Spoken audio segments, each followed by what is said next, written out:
ભારતીય સંસ્કૃતિમાં તહેવારો અને વ્રતોનું અનેરું મહત્ત્વ રહેલું છે.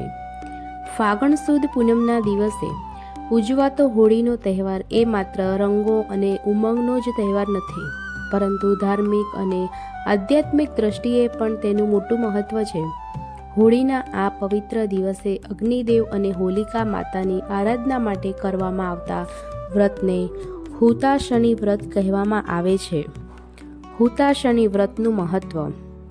સામાન્ય રીતે માતાઓ આ વ્રત પોતાના બાળકોના લાંબા આયુષ્ય, ઉત્તમ સ્વાસ્થ્ય અને રક્ષણ માટે કરે છે.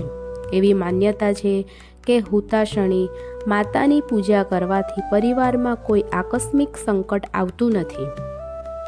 નકારાત્મકતાનો નાશ થાય છે. હુતાશણીનો પવિત્ર અગ્નિ વાતાવરણમાં રહેલી અશુદ્ધિઓ અને મનમાં રહેલા દુર્ગુણો જેમ કે ક્રોધ, ઈર્ષા, અહંકારને બાળીને ભસ્મ કરે છે અને મનની શુદ્ધિ કરે છે. હુતાશણી વ્રતની વિધિ. હુતાશણીનું વ્રત ફાગણ સુદ પૂનમ એટલે કે હોળીના દિવસે અત્યંત શ્રદ્ધા ભાવથી કરવામાં આવે છે. તેની સામાન્ય વિધિ આ પ્રમાણે છે. વ્રત કરનાર વ્યક્તિએ સવારે વહેલા ઉઠીને સ્નાન આદિ નિત્યકર્મથી પરવારીને સ્વચ્છ વસ્ત્રો ધારણ કરવા, ત્યારબાદ સૂર્યનારાયણને જળ અર્પણ કરી અને ઈષ્ટદેવનું ધ્યાન ધરીને ઉપવાસનો સંકલ્પ કરવો. આખો દિવસ શ્રદ્ધા મુજબ નિર્જળા અથવા ફળાહાર ઉપવાસ કરવાના છે. પૂજાની સામગ્રી. સાંજે હોલિકા દહન સમયે પૂજા માટેની થાળી તૈયાર કરવામાં આવે છે.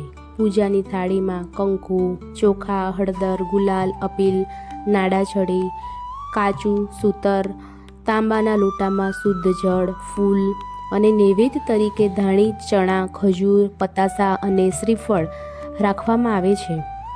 હોલિકા દહન અને પ્રદક્ષિણા. જ્યારે શુભ મુહૂર્તમાં ગામના ચોકમાં કે સોસાયટીમાં હોળી પ્રગટાવવામાં આવે છે, ત્યારે ત્યાં જઈને સૌ પ્રથમ અગ્નિદેવને નમસ્કાર કરવામાં આવે છે.